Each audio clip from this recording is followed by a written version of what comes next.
Sila. Terima kasih Tan Sri Yang Berhormat Menteri. Lanjutan dari yang ditimbulkan oleh Muhammad Sri Gading. Dari segi enactment, kita faham suasana sejak dari dulu. Kementerian ini adalah Kementerian Zakat terutama sekali, ataupun wakaf, Kementerian Wakaf sebagainya, mungkin boleh memainkan peranan untuk suatu mekanisme yang lebih sistematik daripada suasana yang ada hari ini, tanpa membelakangkan dari segi peruntukan enactment yang ada pada negeri-negeri. Itu yang kita harapkan, mudah-mudahan formula ini dapat dicari. Yang kedua, Tan Sri Yang Berhormat Menteri, keadaan pungutan zakat dan perolehan daripada satu negeri ke satu negeri di Malaysia, contoh wilayah persekutuan ataupun Selangor misalnya, dia tak sama dengan negeri-negeri lain. Nak banding dengan Kedah, nak banding dengan Perlis ataupun negeri lain. Jadi kalau tanpa melalui mekanisme ini, maka orang yang berhak mendapat zakat atau fakir miskin tadi, mungkin di satu negeri yang pungutan dia kecil, perolehan dia sikit, tapi yang memerlukan banyak. Wilayah pungutan banyak, tapi dia punya fakir miskin yang memerlukan mungkin lebih sikit daripada setengah negeri lain. Jadi keadaan ini tak seimbang. Kita faham yang Muhammad Menteri tadi tentang kedudukan enactment tadi, tapi yang kita nak ialah sampai bila kita tak boleh cari satu formula yang boleh menyatukan ada pihak bertanggungjawab untuk kita selaras. JAKIM sendiri pun kita faham wujudnya JAKIM bukan kalau nak kira dari segi enactment negeri itu memanglah tidak selesa, tapi oleh kerana JAKIM wujud dengan suatu kesedaran untuk menyelaraskan pengurusan jabatan agama atau pihak-pihak menteri agama sedapat mungkin di seluruh negara, maka kita dapat buat. Jadi yang ini pun saya rasa masih ialah, walaupun Sri Gading kan tapi saya rasa kita harus melihat keadaan ini agak lebih serius supaya perolehan zakat itu dapat dimanfaatkan oleh betul-betul asnaf di seluruh negara. Terima kasih. Terima kasih Yang Ketua. Terima kasih kepada Sri Gading dan juga kepada Baling, kementerian yang dicadangkan untuk zakat dan sebagainya. Saya melihat mungkin barangkali Sri Gading melihat di Arab Saudi kita ada yang dinamakan dengan Menteri Zakat dan Wakaf, kerana mereka lebih menumpukan soal agihan zakat. Kita ada Kementerian Menteri Kewangan dan sebagainya, dan ini di antara unik kita dalam negara Malaysia. Soal zakat adalah di bawah peruntukan negeri masing-masing. Tapi apapun, Yang Berhormat Baling termasuk untuk kita sedia maklum bahawa negeri-negeri mengagihkan mengikut walaupun pendapatan. Mungkin pandangan mengatakan tadi wilayah sikit orang yang miskin, tapi di bandar dia punya had kifayah dia berbeza dengan mereka yang berada di kawasan luar bandar. Di wilayah sebagai contoh saya katakan, untuk asnaf fakir dan miskin saja kita punya senarai yang tersusun, kita bayar secara bulanan melalui bank masing-masing. Ada sebanyak 14,000 orang penerima asnaf fakir dan miskin di wilayah persekutuan. Dari 14,000 orang tu kita membelanjakan satu tahun ialah sebanyak 40 juta ringgit untuk kita membantu 14,000 orang yang termasuk dalam had kifayah di bawah fakir dan miskin di wilayah persekutuan. Dan selain daripada itu juga, Tan Sri Ketua, isu pokok kita bincang tadi adalah turun ke bawah mencari asnaf. Sebenarnya kebanyakan negeri mempunyai pihak pencari asnaf di bawah, tetapi ada banyak kekangan yang lain yang perlu diambil kira, termasuk perjawatan dan sebagainya. Rakyat semakin berkembang, perjawatan masih kekal pada yang sama, sebab itu kita sedang mengusahakan untuk penambahan perjawatan. Dan untuk makluman Tan Sri Yang Ketua, di wilayah persekutuan saja Baitul Mal menerima sehari 200 ke 250 orang yang memohon untuk mengantar dan mengisi borang untuk mendapat bantuan daripada Baitul Mal. 200 ke 250 orang. dan belum mengambil kira yang telefon nak tanya tentang perkembangan kelulusan dia, dan ini setiap hari. Dan dalam masa yang sama juga Tan Sri Ketua, 14,000 orang ni yang terima secara bulanan, dan dia akan berakhir hujung tahun. Sebab hujung tahun kita akan mengadakan kajian semula balik, dan mereka harus memohon semula balik, kerana kita tak tahu, mungkin dia dah keluar daripada paras kemiskinan, mungkin dia ada tugas kerja dan sebagainya dapat. Hari itu dia menganggur, mungkin hari ini dia dapat pula. Jadi ini faktor-faktor yang menyebabkan kita memerlukan. Tapi untuk maklumat yang paling Zat, nanti Zat apa tu Kota Raja bagi saya habis Zat. Untuk maklumat juga baling, kita juga apa tu di negeri-negeri yang tertentu seperti mana Selangor, seperti mana wilayah persekutuan, kita ada mekanisme untuk menyampaikan. Sebab mungkin Selangor ada kutipan yang agak banyak dia sampaikan kepada negeri-negeri. Begitu juga dengan wilayah persekutuan, kita membantu untuk menyampaikan kepada negeri-negeri. Sebab secara umum bagi negeri dia sekitar 60 ke 70 juta ringgit yang difokuskan. 60 ke 70 juta ni banyak kepada untuk pendidikan, khususnya sekolah-sekolah agama negeri yang ditanggung oleh pihak negeri masing-masing. Jadi peruntukan untuk sekolah-sekolah agama negeri ini mengambil ruang yang agak banyak daripada jumlah kutipan, dan mungkin pakai miskin asnaf agak sedikit berkurangan. Tapi apapun, pihak negeri dan pihak JAKIM sentiasa berusaha. Pengalaman baling duduk di JAKIM lama juga dulu, sehingga jadi yang berhormat baling. Jadi tentunya dapat memahami keadaan kekangan dan sebagainya. Tapi saya tidak melihat, kementerian kita tidak melihat, maksud saya menteri di Jabatan Perdana Menteri bersama agensi JAKIM tidak melihat bahawa ini merupakan satu kelemahan. Tetapi inilah saya selalu sebut sebagai satu keunikan agama Islam yang kita ada di Malaysia dengan pelaksanaan termasuk dalam konteks zakat. Sila. Terima kasih Tuan Speaker, terima kasih Yang Menteri. Saya ingin menyebut tadi yang berhormat menyebut mengenai permohonan. Saya tahu bahawa perlunya kita menilai semula pemohon-pemohon yang penerima zakat ini. Tapi saya ingin merayu bagi pihak ibu-ibu tunggal, terutamanya kalau di Selangor lah, ya, saya bagi contoh, setiap 6 bulan bagi kumpulan kumpulan ibu tunggal ini, maka kita lihat untuk mereka pergi kembali ke zakat dengan tidak ada pengangkutan, dengan tidak ada keuangan yang mencukupi. Proses permohonan ini ataupun proses penilaian semula ni perlu disemak semula di semua negeri. Ya, kita tahu dia ibu tunggal, dia ada anak yang masih bersekolah, belum lepas. Kemudian dia sendiri tidak ada bekerja. 6 bulan lagi dia perlu memohon semula.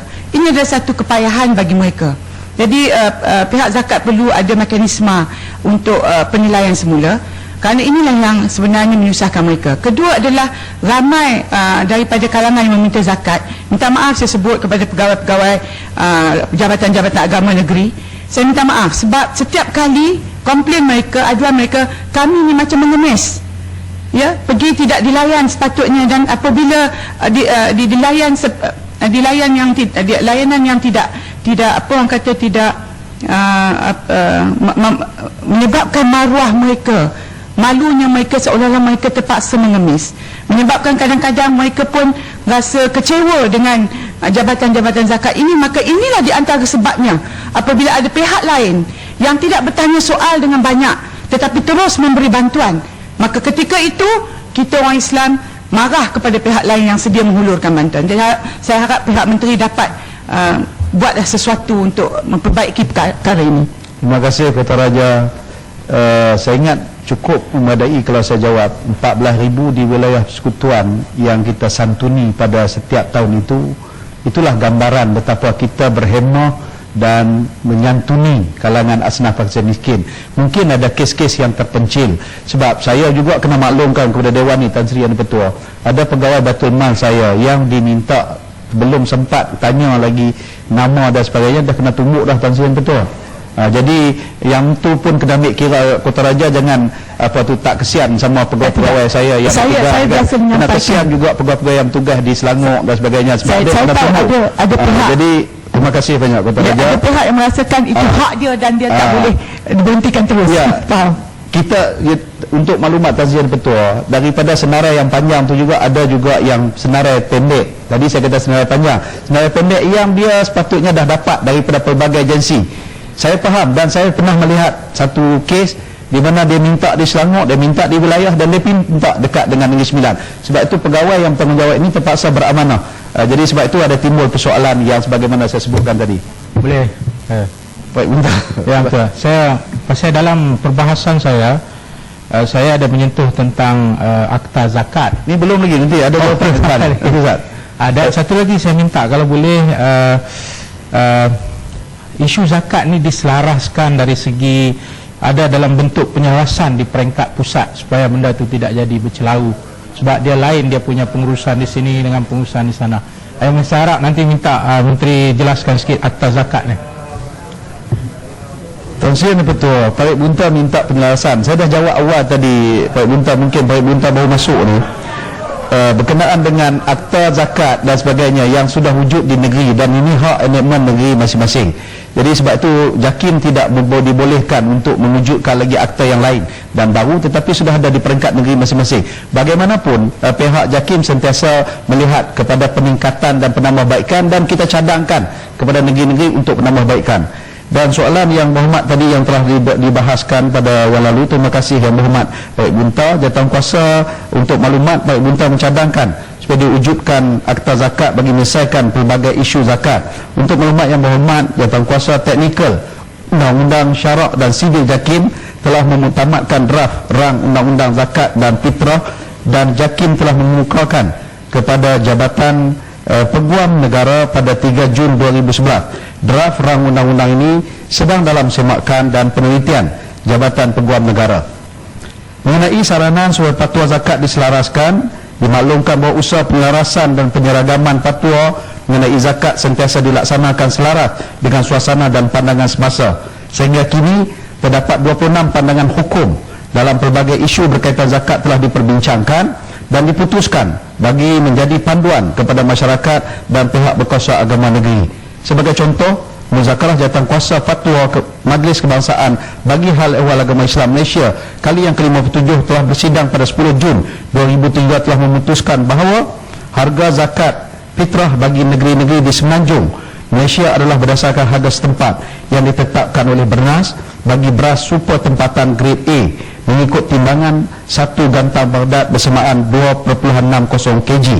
Yang kedua, harga zakat fitrah bagi negeri-negeri Sabah dan Sarawak berdasarkan harga setempat yang ditetapkan oleh Bernas masing-masing bagi beras Vietnam white rice dari negeri Sabah dan Thai white rice daripada negeri Sarawak mengikut timbangan 1 gantang Baghdad iaitu bersamaan 2.70 kg.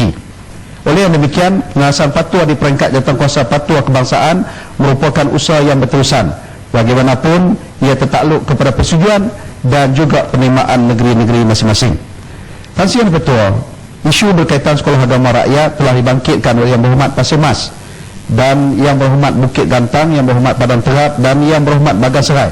Ahli-ahli Yang Berhormat mencadangkan peruntukan dan bantuan one-off diberikan kepada sekolah agama SAR dalam bajet 2012 ini. Suka saya maklumkan bahawa kerajaan sentiasa mengambil berat tentang pendidikan di sekolah agama rakyat SAR dan memberikan sejumlah peruntukan diberikan setiap tahun dengan jumlah tertentu berdasarkan kelulusan bajet tahunan. Bahkan untuk 2012 100 juta telah diperuntukkan oleh pihak kerajaan bagi sekolah agama, dan cita dinyatakan di sini bahawa perhatian berat kerajaan terhadap SAR juga diterjemahkan melalui program pendaftaran sekolah agama SAN dan sekolah agama SAR, SAN sekolah agama negeri, SAR sekolah agama rakyat sebagai sekolah agama bantuan SABK yang dilaksanakan oleh Kementerian Pelajaran. Ini bertujuan antara lain ialah bagi meningkatkan mutu pendidikan SAR dan juga SAN dan membolehkan kerajaan menyalurkan bantuan dengan lancar dan berkesan. Justru kerajaan menyeru kepada SAR, SAR dan untuk berdaftar dengan SABK. Cumanya Tan Sri Yang Ketua sedikit tambahan penjelasan. Hari ini bila kita sebut SABK, istilah yang sering disebutkan SABK ni sekolah agama bantuan kerajaan. Istilah yang sering diguna pakai ialah istilah serah ataupun bagi kat kerajaan. Jadi ini menyebabkan sekolah-sekolah agama yang ada di negeri-negeri hari ini ada lebih kurang 303 buah, hanya baru berdaftar 141 buah dengan pihak kerajaan. Jadi ini berdaftar untuk bantuan, sedangkan pengurusan lembaga pengelola dan sebagainya masih kekal kepada sekolah tersebut. Tetapi silap untuk memahami maksud SABK itu dianggap diserahkan keseluruhan sekolah sekali. Jadi banyak yang tidak faham keadaan ini dan kita terus memberikan taklimat dan maklumat untuk penjelasan kepada mereka. Saya bagi ni padang apa? Padang Serap Menteri. Terima kasih Speaker. Mohon Menteri, ada sekolah agama rakyat yang tidak terlibat dengan SABK ni. Jumlahnya ialah 161 buah dengan 20,764 murid. Dan ada sekolah rendah agama berjumlah 1,132 buah dengan 208,000 pelajar. Jadi yang pertama soalan saya, adakah dalam bajet yang dibentangkan oleh Menteri Kewangan peruntukan seperti mana yang diterima oleh sekolah-sekolah mubalik yang terima 100 juta, sekolah rendah jenis kebangsaan Tamil dan juga Cina? Saya tidak petikai apa yang diberikan. Apakah jaminan pihak kementerian untuk juga memperuntukkan satu peruntukan? Saya tak sebut one off dalam ucapan saya, Menteri. Jadi saya minta supaya ada peruntukan kepada sekolah-sekolah ini. Itu yang pertama. Yang kedua ialah bantuan one off, kalaulah yang disebut oleh Muhammad Menteri tadi, RM100 untuk mereka yang masuk ke sekolah. Dia tidak terlibat, dia termasuk murid-murid dan pelajar daripada sekolah agama rakyat. Adakah pihak menteri boleh memberi jaminan untuk dalam peruntukan kepada pelajar-pelajar ini, di mana yang diumumkan oleh Menteri Kewangan, juga disalurkan kepada pelajar-pelajar sekolah agama rakyat tadi, baik SABK ataupun sekolah agama rakyat yang saya sebut, jumlahnya 161 buah, yang jumlah pelajarnya ialah lebih kurang 20,000 tadi. Boleh Menteri? Terima kasih. Tuan Sri Ketua, terima kasih kepada Padang Terap. Sekaligus semua sikit je. Sila. Tak apa Mak, tak apa Menteri ni baik tak apa. Ya, Datuk Yang Ketua. Ya, sekolah agama rakyat ni saya rasa yang disalah faham tu itu kepada pihak-pihak yang buat salah faham lah. Cuma sebahagian besar yang masih ada yang tidak berada di bawah SABK, yang ada di bawah SAR ni, bukan mereka langsung totally menolak untuk tidak mendaftar di bawah kementerian, walaupun yang ini di bawah Kementerian Pelajaran, tetapi yang sebenarnya mereka melihat kepada silabus yang ada di sekolah agama rakyat tu, dia tidak mampu untuk berada di bawah sistem silabus Kementerian Pelajaran. Sebab sekolah agama rakyat SABK ni, sebagaimana Yang Berhormat sendiri saya rasa faham juga, ada dia orang mengaji kitab, ada sebuah kitab 4 tahun baru habis, ada kitab yang 5 tahun 6 tahun pun belum habis. Kalau nak mengaji Alfiah dengan Ibnu Aqil, 4-5 tahun tak cukup lagi. Jadi dengan sebab itu mereka bukan tak nak daftar, tapi kalau daftar sistem ini tak boleh bergerak. Apabila tak boleh, matlamat pendidikan tu tak sampai. Jadi saya, kalau boleh, saya minta penjelasan Yang Berhormat Menteri dengan suasana yang setengah daripada masyarakat kita tu agak nipis kefahaman Islam, ilmu Islam. Apa salah kita mencari satu ruang supaya sekolah agama rakyat ni juga diperkasakan mengikut selaras dengan silabus yang sedia ada oleh pihak sekolah itu, yang telah ditetapkan oleh lembaga sekolah. Kurang-kurang yang sebagaimana yang saya katakan tadi, suasana di dalam masyarakat, lebih-lebih di kampung-kampung ataupun OL ni, opinion leader dalam bidang agama di kampung ni masih terpelihara. Kalau dalam SABK ni, yalah, ketahanan kemampuan tu tak seberapa lah. Nak ngaji Muniyatul Musalli pun setahun tak habis, tapi SABK tak mampu untuk mengatasi itu dan sebagainya lah, kalau kita boleh sebut. Terima kasih Yang Berhormat.